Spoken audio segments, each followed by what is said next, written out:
দীর্ঘ একটা নিঃশ্বাস নিয়ে চায়ের কাপে চুমুক বসালো নিধি। সকাল থেকে চা খাওয়ার ফুরসতটুকু থাকে না তার। সকালে উঠে ওর প্রথম কাজ মেয়ের এবং স্বামীর টিফিন তৈরি করে যথাক্রমে স্কুল এবং অফিসে পাঠানো। তারপরেই চায়ের কাপ, কিছুটা নিস্তব্ধতা আর নিজের জন্য কিছুটা একাকিত্বের সময় বের করে নেওয়া। বাতাসে এখন পুজো পুজো গন্ধ। চারিদিকে চলছে প্রতিমা গড়ার প্রস্তুতি। এই পুজো পুজো গন্ধে নিধির মন চলে যায় নিজের ছেলেবেলায়। কিভাবে সে নতুন পোশাক কিনতে যেত বাবা মায়ের হাত ধরে, ঠাকুর দেখতে যেত, বায়না করত খেলনা কিনে দেওয়ার জন্য। এখন সবকিছুই শুধু স্মৃতিতে মোড়া। সেই ছেলেবেলা, সেই বায়না কিছুই আর নেই। সবই এখন অতীতের পাতায় বন্দী। চায়ের কাপে চুমুক দিতে দিতে নিধির মনে পড়ে যায় সেই কথা। নিধি তখন সবে 18-র দোরগোড়ায়। নতুন যৌবনের সুবাসে ভরে উঠেছে তার দেহ ও মন। নতুন কলেজ জীবন এক অন্যরকম ভালো লাগার অনুভূতিতে মোড়া।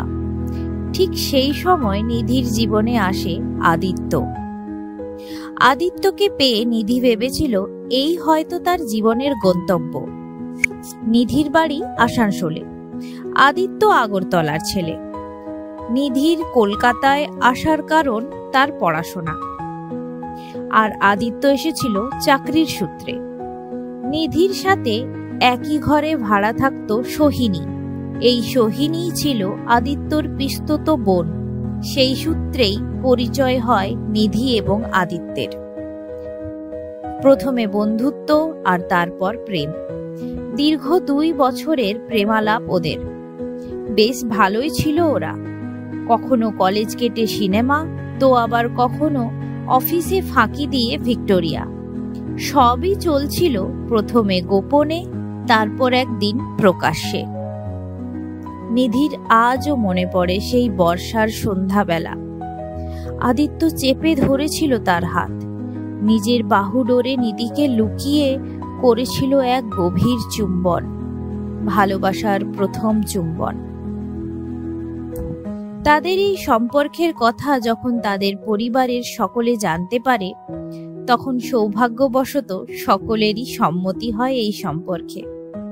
নিধি তো ভীষণ খুশি হয়েছিল এই ভেবে যে আর কেউ তাদের আলাদা করতে পারবে না।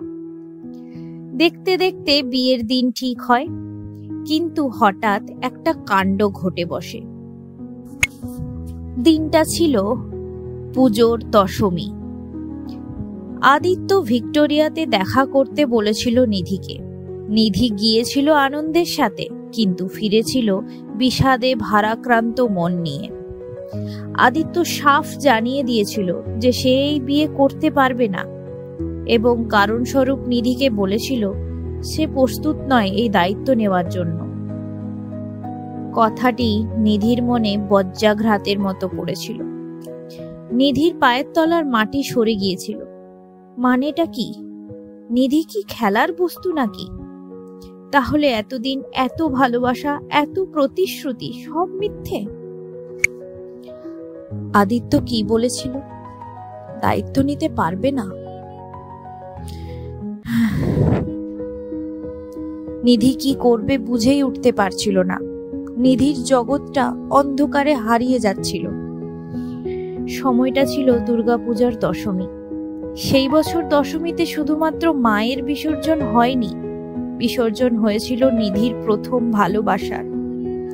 আদিত্যর এই আচরণ নিধির পরিবারের কাছে হয়ে ওঠে অপমানের স্বরূপ। আত্মীয় স্বজনের নিন্দে ও কটূক্তির কারণে নিধির মা বাবা তাড়াতাড়ি নিধির বিয়ে অন্যত্র ঠিক করেন। আজ 12 বছর সৌম্যর সাথে নিধির সংসার। এখন সে 10 বছরের কন্যা সন্তানের জননী। ভালোই আছে। আজ জীবনটা অন্যরকম ভালো লাগার, কিন্তু তাও মনের কোনো অন্ধকার কুঠুরিতে বন্ধ আছে প্রথম প্রেম। হঠাৎ চায়ের কাপে চুমুক দিতে গিয়ে নিধি দেখে চা অনেকক্ষণ আগেই অতীত হয়ে গেছে। পড়ে আছে তো শুধু কাপের গায়ে লেগে থাকা চায়ের উপস্থিতির ছোঁয়া, ঠিক যেমন এত বছর পরেও আদিত্যর স্মৃতি উজ্জ্বল হয়ে আছে নিধির মনে।